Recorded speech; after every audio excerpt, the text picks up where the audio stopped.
प्रिय बच्चे, मैं राम सुरेश सिंह वंदना शिक्षण संस्थान कुंडवा चैनपुर से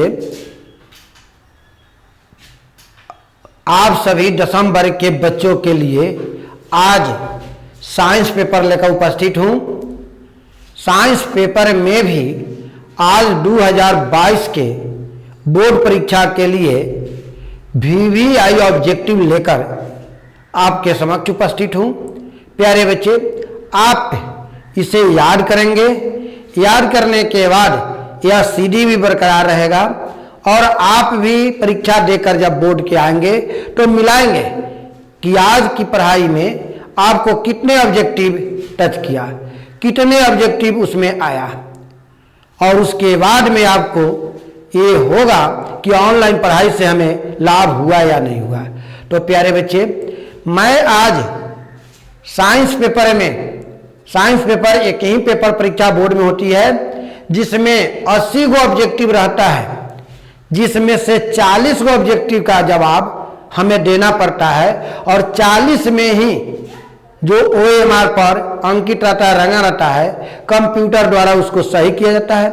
40 से अधिक लिखेंगे तो भी आपको 40 सही ऊपर से चेक करके जो भी सही होगा 40 में जितना आएगा, 40 में 40 सही है तो 40 अंक मिलेंगे, 38 सही है तो 38 अंक मिलेंगे। यानी जितना आप 40 से अधिक रखते हैं तो सरकार के मर्जी के ऊपर है कि आपका OMR सही करे, वैध करे या अवैध कर दे, लेकिन 40 में ही सही गलती दिख रहा है। तो ऐसी स्थिति में ऑब्जेक्टिव क्वेश्चन आपके डिवीजन के लिए बहुत ही इंपॉर्टेंट है और भविष्य में किसी भी प्रकार के आप कंपटीशन लड़ रहे हैं तो उन कंपटीशन के क्वेश्चन पेपर को हल करने में भी 10वीं वर्ग के ऑब्जेक्टिव ही आधार होता है। यानी कंपटीशन का रीड होता है। जिस बच्चे को 9वीं 10वीं वर्ग के सभी विषय का ऑब्जेक्टिव क्वेश्चन पूर्ण रूप से या अध्याय के बारे में पूर्ण रूप से जानकारी है, वह बच्चा उस जो है कंपटीशन की तैयारी अधिक मानता है और उसका हल भी अच्छा जाता है और पास भी करता है। इसलिए इस ऑब्जेक्टिव को बोर्ड के लिए ही नहीं अपने भविष्य के लिए भी याद रखें। तो देखें, आज आपके समक्ष मैंने 40 ऑब्जेक्टिव डाला, सबका बारी बारी से आंसर लेंगे। निर्वात में प्रकाश की चाल कितनी होती है?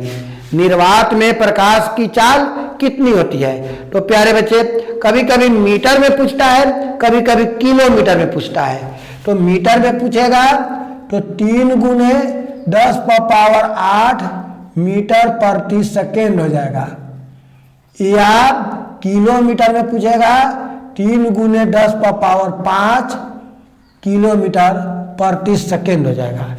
मीटर में पूछेगा तो 8 वाला चेकेंगे और किलोमीटर में पूछेगा तो 5 वाला को रंगेंगे। लिखना नहीं होता है, रंगना होता है। इसलिए आपको अगर ऑब्जेक्टिव याद है तो जब भी पढ़ेंगे क्वेश्चन 4 ऑप्शन में एक ऑप्शन आपको दिखलाई जरूर दे देगा। अगला है, दाढ़ी बनाने में कौन सा दर्पण प्रयुक्त होता है? तो प्यारे बच्चे, दाढ़ी बनाने में उत्तल दर्पण का प्रयोग किया जाता है। तो इसका आंसर होगा उत्तल दर्पण। फोकस दूरी एवं वक्रता त्रिज्या में क्या संबंध होता है? तो प्यारे बच्चे, फर्स्ट अध्याय ही है प्रकाश, उसमें आप पढ़े होंगे कि फोकस दूरी वक्रता त्रिज्या के आधी होती है और वक्रता त्रिज्या फोकस दूरी के दुगुनी होती है। तो यह R बराबर 2f होगा या f बराबर R/2 होगा। यानी फोकस दूरी वक्रता त्रिज्या के आधी होती है और वक्रता त्रिज्या फोकस दूरी के दुगुनी होती है। साइड मिरर के रूप में कौन सा दर्पण प्रयोग किया जाता है? तो प्यारे बच्चे, साइड दर्पण में भी उत्तल दर्पण ही होता है। उत्तल दर्पण। फोकस दूरी अगर 20 cm है तो वक्रता त्रिज्या कितनी होगी?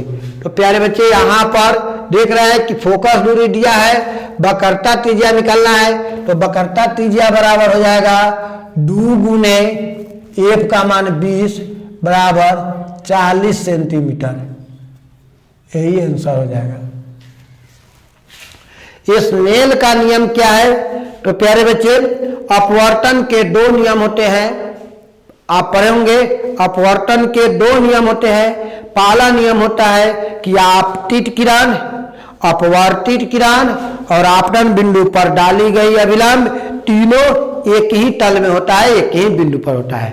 फर्स्ट नियम है। दूसरा नियम है कि आपतन कोण की ज्या साइन आई और अपवर्तन कोण की ज्या साइन आर का अनुपात एक नियतांक होता है, और इसी को साइन आई बटा साइन आर बराबर म्यू या म्यू बराबर साइन आई बटा साइन आर, यह जो है अपवर्तन के दूसरा नियम है। इसी नियम को स्नेल का नियम कहा जाता है। इसलिए यहां होगा हमारा म्यू बराबर साइन आई बटा साइन आर। दंत विशेषज्ञ में किसका प्रयोग होता है? 7वां क्वेश्चन है हमारा, दंत विशेषज्ञ में द्वारा किसका प्रयोग किया जाता है? प्यारे बच्चे, आप दंत चिकित्सालय में जाएंगे, दांत वाला डॉक्टर लेने जाएंगे तो देखेंगे कि वे जो है एक शीशा का दर्पण का प्रयोग करते हैं आपके दांत के अंदर की खराबी को देखने के लिए। वह दर्पण होता है अवतल दर्पण।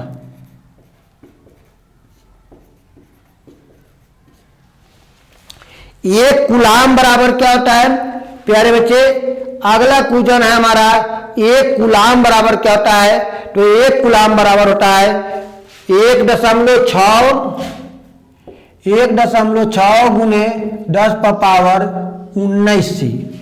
1.6 गुने 10 पर पावर 19 सी, यह होता है एक कूलाम।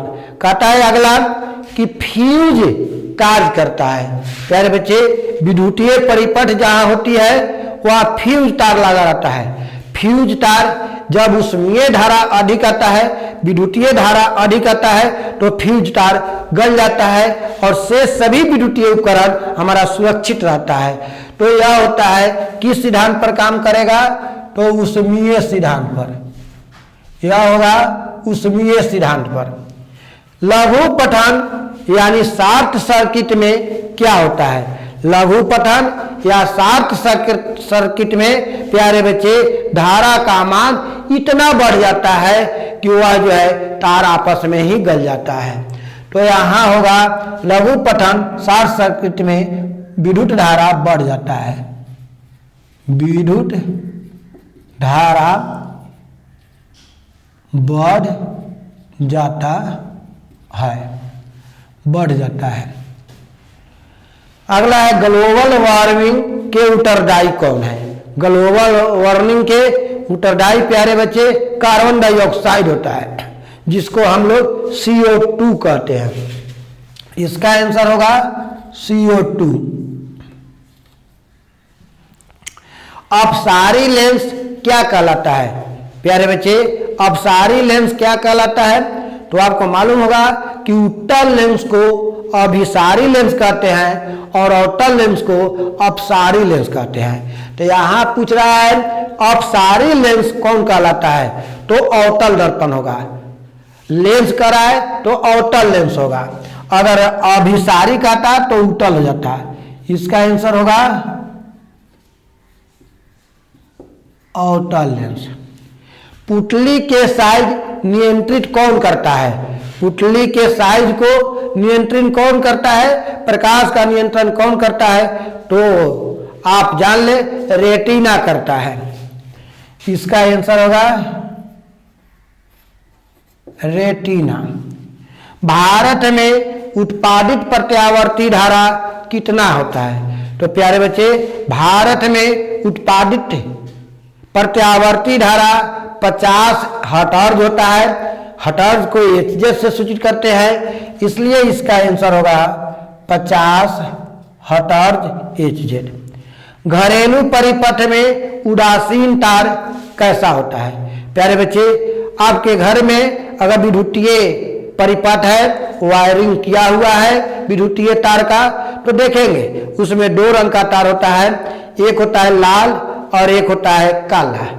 तो काला तार जो है उदासीन होता है, उसमें लाइन नहीं होता।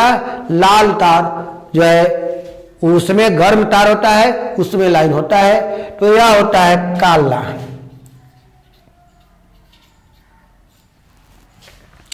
एलपीजी किसका जो है अव्यय है प्यारे बच्चे? एलपीजी में कौन कौन पदार्थ पाया जाता है? तो आप पढ़े होंगे कि एलपीजी में नॉर्मल ब्यूटेन और आइसोब्यूटेन होता है। तो इसका आंसर होगा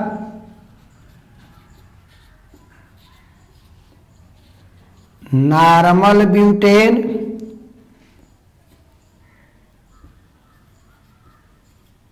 आइसो ब्यूटेन। कहता है आगे ZnCuSO4, ZnSO4 इंटू Cu में क्या है? तो प्यारे बच्चे यहां से देखिए SO4 हटकर Zn के साथ सहयोग किया है। तो जिस अभिक्रिया में जो है एक पदार्थ के परमाणु हटकर दूसरे के साथ सहयोग करता है वह विस्थापन अभिक्रिया कहलाता है। इसलिए इसका आंसर आपका होगा विस्थापन।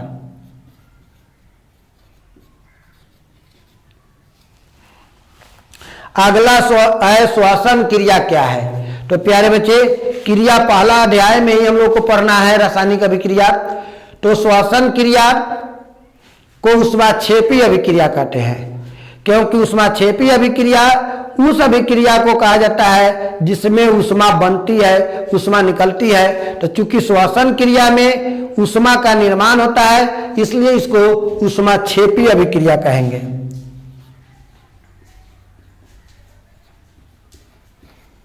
ऊष्माक्षेपी अभिक्रिया।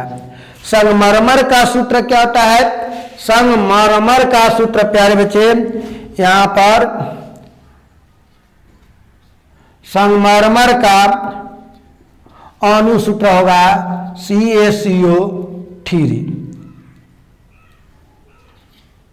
CaCO3 संगमरमर यानी कैल्शियम कार्बोनेट को ही हम कैल्शियम कार्बोनेट को ही संगमरमर कहते हैं। आगे कहता है जल को जीवाणु रहित कौन बनाता है? तो प्यारे बच्चे देखे होंगे कि बरसात के दिन में नालों में, तालाबों में जो है गड्ढों में छीटा जाता है वह पाउडर होता है विरंजक चूर्ण।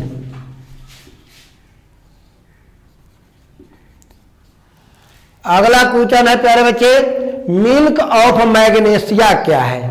प्यारे बच्चे मेरा क्वेश्चन हुआ मिल्क ऑफ मैग्नेशिया क्या है? तो इसका आंसर होगा एंटासिड। इससे दावा बनता है अपच का। देखो होंगे कि मिल्क ऑफ मैग्नेशिया यानी खाने वाला सोडा को पानी में रहकर पेट जब गाफ देता है तो वहां पर गैस को समाप्त करने के लिए पिलाया जाता है। स्टेनलेस स्टील किसका मिश्र धातु है? प्यारे बच्चे करा स्टेनलेस स्टील किसका मिश्र धातु है? तो लोहा का। प्यारे बच्चे लोहा जो है स्टेनलेस स्टील में मिला रहता है। अगला क्वेश्चन है सिनेवार किसका अयस्क है? तो सिनेवार एक ही अयस्क होता है। सिनेवार होता है पारा का, जिसको Hg कहते हैं। Hg का यानी पारा का एक ही अयस्क होता है, उसका नाम है सिनेवार। एथेनॉल का क्रियाशील मूलक क्या होता है? तो प्यारे बच्चे एथेनॉल का क्रियाशील मूलक आप जानते हैं, अभी क्रियाशील मूलक ऑनलाइन भी पढ़ाए थे कि क्रियाशील मूलक से क्या समझते हैं। उदाहरण समझाए देखेंगे पीछा के सीडी में होगा, वो बहुत ही इंपॉर्टेंट सीडी है। तो क्रियाशील मूलक एथेनॉल का होता है सिंगल बाउंड OH यानी अल्कोहल से बनता है एथेनॉल। कैल्शियम कार्बाइड जल से क्रिया करके क्या बनाता है? तो प्यारे बच्चे कैल्शियम कार्बाइड जल से क्रिया करके एथाइन बनाता है, जिसको हम लोग एसिटिलीन भी कहते हैं। एथाइन या एसिटिलीन। आवर्त सारणी में ऊर्ध्वाधर स्तंभ को क्या कहते हैं? तो प्यारे बच्चे मेंडलीव के आवर्त सारणी में ऊर्ध्वाधर स्तंभ को वर्ग कहा जाता है और क्षैतिज कतार को आवर्त कहा जाता है। ऑक्जेलिक अम्ल किस पदार्थ में मिलता है? तो टमाटर में मिलता है। ऑक्जेलिक अम्ल जो है किस पदार्थ में मिलता है? तो टमाटर में। तो अगला प्रश्न है हमारा जो है प्लास्टर ऑफ पेरिस बनता है। तो प्लास्टर ऑफ पेरिस किस चीज से बनता है? जिप्सम को जब गर्म करते हैं तो प्लास्टर ऑफ पेरिस मिलता है, जिप्सम। एस्टिक अम्ल का IUPAC नाम क्या है? यहाँ है बच्चे हमारा 29 में। एस्टिक अम्ल का IUPAC नाम क्या है? तो एस्टिक अम्ल का IUPAC नाम हमारा क्या है? ऑक्जेलिक अम्ल।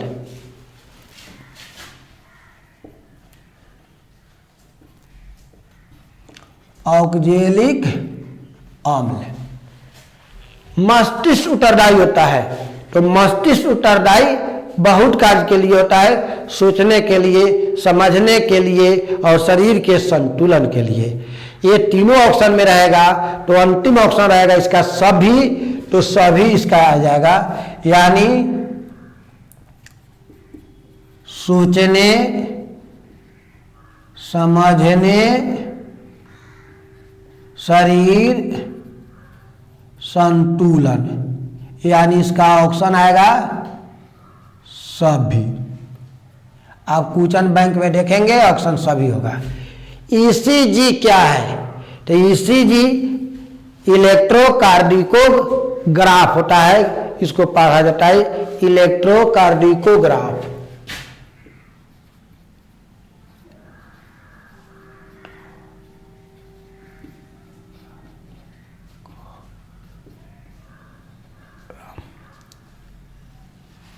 मानव शरीर का रक्तचाप कितना होता है? तो प्यारे बच्चे मानव शरीर का रक्तचाप 120/80 होता है, यानी उच्च दाब हमारा होना चाहिए 120। 120 जब टपता है तो हाई ब्लड प्रेशर कहलाता है और 80 घटता है तो लो ब्लड प्रेशर कहलाता है। रक्त में Fe के कमी से कौन सा रोग होता है? तो प्यारे बच्चे रक्त में Fe के कमी से एनीमिया रोग होता है। रक्त में Fe के कमी से एनीमिया रोग होता है। वृषण द्वारा स्रावित होता है तो टेस्टोस्टेरॉन। मास्टर ग्रंथि पिट्यूटरी ग्रंथि को कहा जाता है। पिट्यूटरी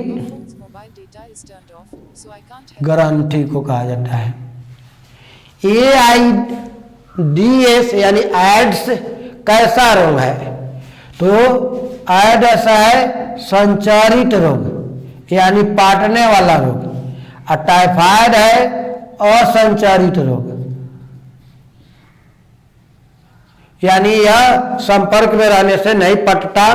टाइफाइड रोग। एडस पटता है जो संचारित रोग कहलाता है। जीन शब्द का प्रस्तुत किसने किया था? तो जीन शब्द को प्यारे बच्चे प्रस्तुत करने वाले जॉनसन है। जॉनसन।